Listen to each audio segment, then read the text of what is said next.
High guys, welcome to my new vlog. संघर्षाची story आपण आज टाकतोय 17. तर ना, ज्यांनी आपल्या चॅनलला सबस्क्राईब केलेलं नाही सगळ्यात पहिले तर त्यांनी माझ्या चॅनलला सबस्क्राईब करा.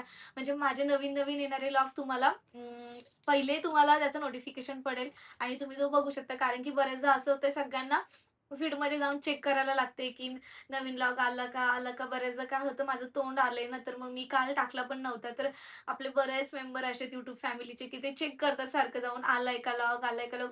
आज पण मी काल तुम्हाला बोलली होती की मी लवकर टाकेल, पण मी आज पण लवकर नाही टाकला. पण आता येऊन जाईल अर्धा पाऊण तासमध्ये तुम्हाला हा पण व्लॉग आजचा पण येऊन जाईल. तर हा पण तुम्ही आठवणीने नक्की बघा. तर कालच्या व्लॉग पर्यंत किंवा 16च्या पार्ट पर्यंत आपण बघितलं होतं की मी माझ्या सासरी गेले, त्याच्यानंतर मी माझ्या माहेरी गेली, मी माहेरी तिथे जाऊन एकटी कशी राहिली, काय वगैरे सगळ्या गोष्टी. तर आज मी सांगणार आहे तुम्हाला की मी माझ्या माहेरहून पण लास्टला माझ्या बहिणीचं लग्न झालं आणि त्याच्यानंतर मी एक 10-15 दिवस तिकडे राहिली, माझ्या माहेरी राहिली आणि त्याच्यानंतर मी एकटीच राहत होती तिथं. माझे प्रिन्स आणि मी दोघंच राहायचो. आजी पण राहायची नाही आणि नेहा पण जॉबसाठी बाहेर गेलेली. प्रतीक्षा पण जॉबसाठी शिक्रापूरला गेलेली. मग मी पण असा विचार केला की जाचकळीला एकटी राहून मी तरी काय करणार आहे, तर मी प्रतीक्षाकडे जाईल. आणि मी काल परवाच्या व्लॉगमध्ये असं बोललेली की माझ्या सासूबाईंनी मला मारलं होतं. तर मला बऱ्याच कमेंट अशा आल्या, तर तुझ्यासोबत तर नेहा होती ना, मग नेहा कुठे गेली होती? तर त्या टायमाला नेहा गेली होती कपडे धुण्यासाठी. ते गावाकडे असतं ना, बाऱ्यावर दुसऱ्यांचे बारे असतात, म्हणजे ते शेताला पाणी देतात, तर त्याचं ते बारं असतं. तर तिथे नेहा कपडे धुण्यासाठी गेली होती. त्या दिवशी खूप कपडे होते आणि थोडेसे मी वॉश केलेले, थोडे राहिले होते. तर नेहा बोललेली, "दीदी तू नको एवढे कपडे धुऊ, मी पण जाते धुवायला." तर नेहा तिथे होती तेव्हा ती मला बऱ्यापैकी हेल्प करायची. कधी करायची, कधी नाही करायची. लहान होती तर ती काय, तिच्याकडून काय आपण अपेक्षा धरणार आहे. ती लहान होती ती तेव्हा. तर तेव्हा नेहा गेली होती कपडे धुण्यासाठी बाहेर. तर तिला आल्यावरती कळालेलं, तर तिने आल्यावरती माझ्या सासूबाईसोबत खूप भांडण केलेलं. माझ्या बहिणीला कॉल केला, प्रतीक्षाला, तिला पण सांगितलं. मग प्रतीक्षाने पण तिकडनं कॉल केला. ती पण माझ्या सासूबाईंना खूप ओरडली, की असंच करायचं का हे ते वगैरे सगळ्या गोष्टी. बघा आता आम्हीच तिघी एकमेकींना नव्हतो, त्याच्यामुळे एकमेकींचं आम्हीच तिघी एकमेकींचं सगळं करायचो. किंवा कोणाशी काय पण भांडण होते, काय पण होते, सगळ्या गोष्टी होत्या. तर असं झालं होतं त्यावेळेला, ठीक आहे. आणि त्याच्यानंतर मग मी गेली शिक्रापूरला प्रतीक्षाकडे. तर प्रतीक्षा पण तिकडे सिंगल रूममध्ये राहायची. म्हणजे असं सिंगल रूम तिथे काहीतरी 2,000-2,500 भाडं होतं तेव्हा शिक्रापूरला. मी कुठल्या एरियामध्ये राहायचे ना, मला खूप सगळ्यांनी कमेंट केले, की "तू कुठल्या एरियामध्ये राहायची?" तर पण मला पण तो एरियाचं नाव नाही माहिती. मी तिथं काहीतरी 7-8 महिने राहिलेली, म्हणजे अ, जुलै वगैरे महिन्यापर्यंतच राहिली होती. प्रिन्सचा पहिला बर्थडे झाला होता आणि बर्थडे झाल्याच्या नंतर म्हणजे पावणे 2 वर्षाचा झाला होता प्रिन्स मे बी. तोपर्यंत आम्ही तिकडे राहिलेलो. पावणे 2 वर्षाचाच होईपर्यंत. तर तेव्हा आम्ही शिक्रापूरमध्ये प्रतीक्षा आणि मी राहायचो. ती कामाला जायची, कंपनीमध्ये जायची, कुठे जायची मला नाही माहिती, पण कंपनीमध्ये जायची ती तेव्हा. कारण की लॉकडाऊन असं बऱ्यापैकीच होतं, की असं नॉर्मली काही चांगलं जास्त चालू नव्हतं झालेलं त्यावेळेस पण. त्यामुळे प्रतीक्षा कंपनीतच जायची. कधी तिची नाईट शिफ्ट असायची, कधी तिची सकाळची असायची, कधी दुपारची, असं ती शिफ्टमध्ये काम करायची. आणि मला बाळ असल्यामुळे तर मी कुठं करू शकत नव्हते. पण तेव्हा लिटरली ना, मी इतक्या कंपन्यांमध्ये विचारायची ना, मला फक्त नाईट शिफ्ट मिळेल का? मी प्रतीक्षाला सांगायचे, "तू डेला काम करत जा आणि मी नाईटला काम करत जाईन." आणि त्याचं पण रिझन काय आहे ते सांगते. तिथे गेल्यावरती ना, मी आणि प्रतीक्षा एका रूममध्ये राहायचो. जे काही रेंट, किराणा, लाईट बिल सगळं आम्ही हाल्फ-हाल्फ डिस्ट्रिब्यूट करायचो. ती हाल्फ द्यायची, मी हाल्फ द्यायची. आमचा रूमचा काहीतरी ₹2,500 का काहीतरी रेंट होता. तर ती अर्धा द्यायची, मी अर्धा द्यायची. लाईट बिल आम्हाला ₹500 आलं, ₹400 आलं, ती ₹200, मी ₹200. किराणा आम्ही ₹3,000 चा भरला, ती ₹1,500, मी ₹1,500. पण त्यावेळेस ना, माझे मिस्टर मला एवढे पैसे नव्हते देत. नंतर मी त्यांना बोलले, तर मी तरी कुठून पैसे आणणार आहे? जाचकवाडीला राहायचे तर तिकडे सगळं फुकट होतं. ना रूमचा रेंट द्यायचा होता, ना लाईट बिल द्यायचं होतं, ना काय द्यायचं होतं. फक्त बाळाच्या दुधाचे पैसे द्यायचे होते. इथं तुम्हाला मला पैसे द्यावे लागतील. मी कुठून पैसे आणणार आहे? तर त्यांनी 1 महिना द्यायचे, दुसऱ्या महिन्यात भांडण करायचे, तिसऱ्या महिन्यात द्यायचे, चौथ्या महिन्यात भांडण करायचे. अशी कंटिन्यू किरकिर करत राहायचे. मग मला इतका वैताग आला. 2 महिन्यानंतर मी प्रतीक्षाला बोलायची, "बघ ना यार, कुठल्या कंपनीमध्ये काम आहे का? फक्त नाईटला कोणी मला अलाऊ करेल का? मी करेल नाईट शिफ्टचं." कारण बाळ तर रात्रभर झोपतं, तो काही उठत नाही आणि उठलं तरी त्याला वरचं दूध प्यायला लागायचं. तर प्रतीक्षा करू शकते तेवढं हँडल. "तू मॉर्निंगला काम करत जा, मी नाईटला काम करत जाईन."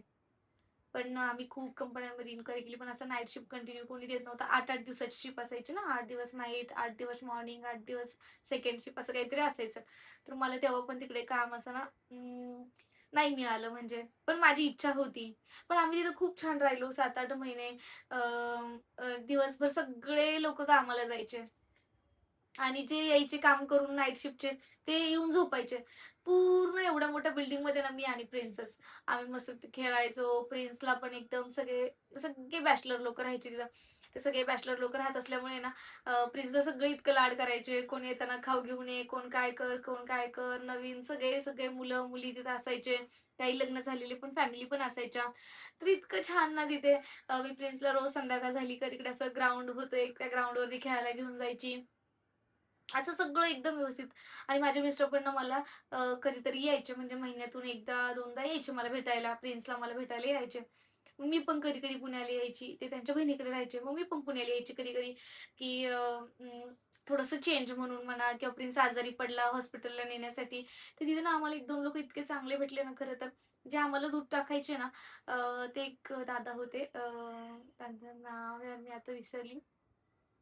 आणि एक आमचा फ्रेंड होता, जो आमचा संगमनेर पासून फ्रेंड होता. एक रामेश्वर म्हणून होता. म्हणजे ना प्रिन्सला काही लागलं, दूध वगैरे काही पण दुसरं काही त्याचं खायचं-प्यायचं संपलं. त्यांना फक्त एक फोन करून सांगितलं ना, ते तिकडून आम्हाला घेऊन यायचे आरामचं. आणि काय होतं, की आम्ही जिथं राहायचो तिथून जरा गाव ना अर्धा किलोमीटर किंवा 5, 10, 15 मिनिटं लागायची चालत-चालत गेलं तर. गाडी वगैरे तर तेव्हा आमच्याकडे काहीच नव्हतं.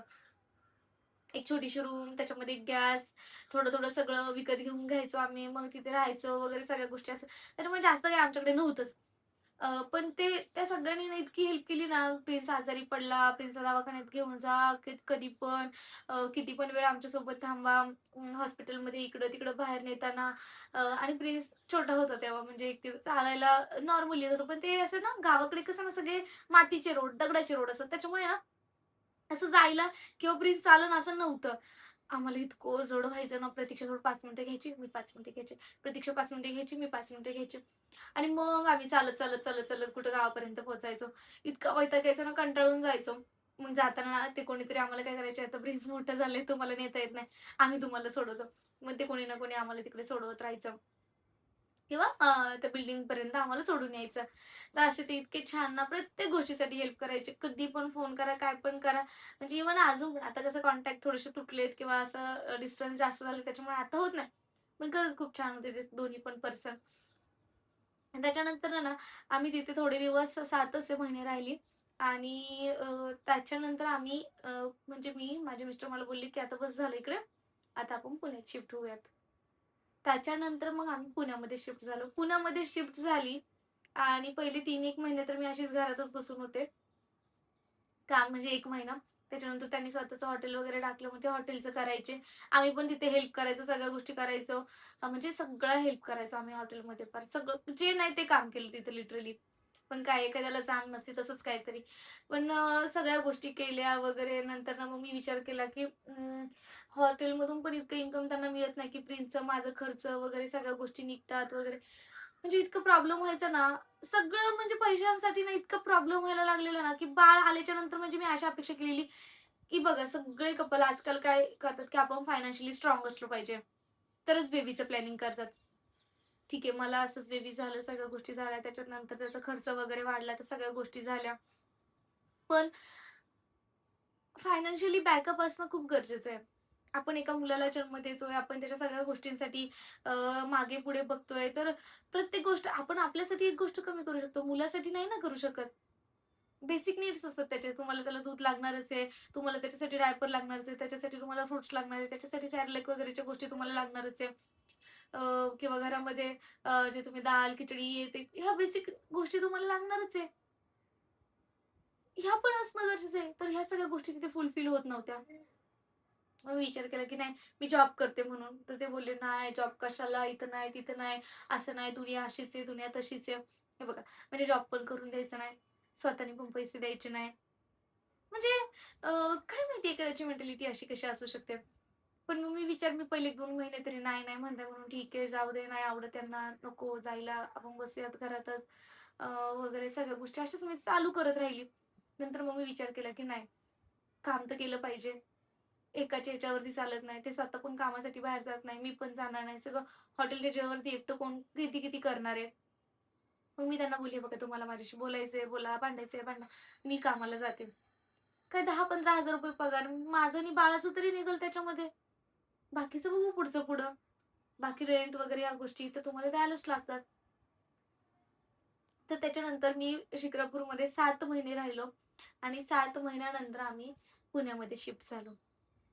आता पुण्यामध्ये शिफ्ट पण झाल्यानंतर सगळं पहिले तर इतकं प्रॉब्लेम सगळ्या गोष्टींचा अ, सगळं. पण नंतर ना मी जॉबचा डिसिजन घेतल्यानंतर मग मी जॉबला जाणारच. तर मी पहिले कुठे जॉब केला, नंतर कुठे जॉब केला, नंतर कसा जॉब केला, या सगळ्या गोष्टी मी तुम्हाला नंतरच्या व्लॉगमध्ये सांगते. आजचा व्लॉग जरी छोटा असेल तरी बास एवढंच. नंतरचं काय वगैरे कसं हे सगळं मी तुम्हाला नंतरच्या व्लॉगमध्ये सांगते. कारण माझी जीभ इतकी दुखते ना, मला होतच नाही बोलायला जास्त. एकदम दाताला लागते ना, तर ठसठस होते एकदम. तर मी नंतर उद्या आज मी मेडिसिन वगैरे सगळे घेतलेले, पण तरी थोडं-थोडं मला पेन होतच आहे. तर जो काही पुढचा पार्ट असेल तो मी नंतरच्या व्लॉगमध्ये तुम्हाला नक्की सांगेल. आजच्यासाठी एवढंच बास. तर चलो बाय-बाय. आपल्या चॅनलला सबस्क्राईब नक्की करा आणि या व्हिडिओला कमेंट करून सुद्धा नक्की सांगा. तर चलो बाय. मैं क्या चाहती हूँ? हे कर ना बकट. अरे आता नाही झालं हे. मगाशी काहीतरी प्रॉब्लेमच झाला.